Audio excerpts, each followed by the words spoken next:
দাদি, তারপরে কি হলো? মহিলাটা কি তার ছেলেদের নিয়ে মারা গেল? হ্যাঁ দাদু ভাই, শোনো তাহলে। মহিলাটা তখন তার ভাইকে বলল, ভাই আওয়াজ কিসের? ভাই বলল, কই রে বুবু, কিচ্ছুর আওয়াজ না, তুই চুপটি করে ছেলে দুটাকে নিয়ে ওপরে শুয়ে থাক। তখন মহিলাটা বুঝতে পারল যে এটা আসলে তার ভাই নয়। তখন মহিলাটা কি করবে ভেবে পায় না, এই ভূত তো তাদেরও খেয়ে ফেলবে। তখন মহিলাটা করলো কি, একটা একটা করে পাটকাঠি ভাঙতে লাগলো ঘরের।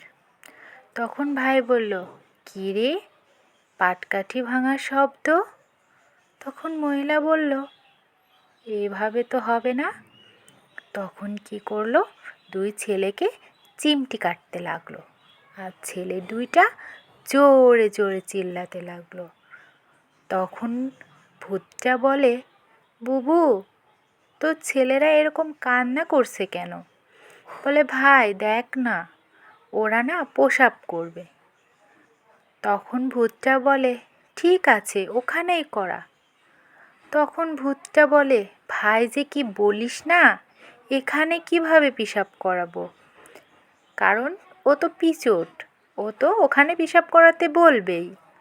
এরপরে বলল, না ভাই, আমি ওদের বাইরে নিয়ে গিয়ে পেশাব করিয়ে আনি। তখন ভূতটা বলল, ঠিক আছে যা। তখন মহিলাটা বড় ছেলেকে কোলে নিয়ে আর ছোট ছেলেকে নিল হাতে নিয়ে দৌড়াতে দৌড়াতে দৌড়াতে গ্রামের চেয়ারম্যানের বাড়িতে ঠাস করে পড়ে গেল। এরপর সবাইকে সব কিছু খুলে বলল যে তাদের সাথে কি হয়েছে। তখন সকালে গিয়ে দেখে তার স্বামীর হাড়হুড্ডিগুলো পড়ে আছে। তখন গ্রামের লোকরা বলল, থাক, ওইখানে আর যেতে হবে না, তুমি আমাদের বাড়িতে যেহেতু কাজ করো, তুমি এখানেই থাকো। গল্পটা কেমন হলো তোমরা কিন্তু বলবা বন্ধুরা। যদি ভালো লাগে তাহলে আমি এমন আরও অনেক সুন্দর সুন্দর গল্প শোনাবো তোমাদের।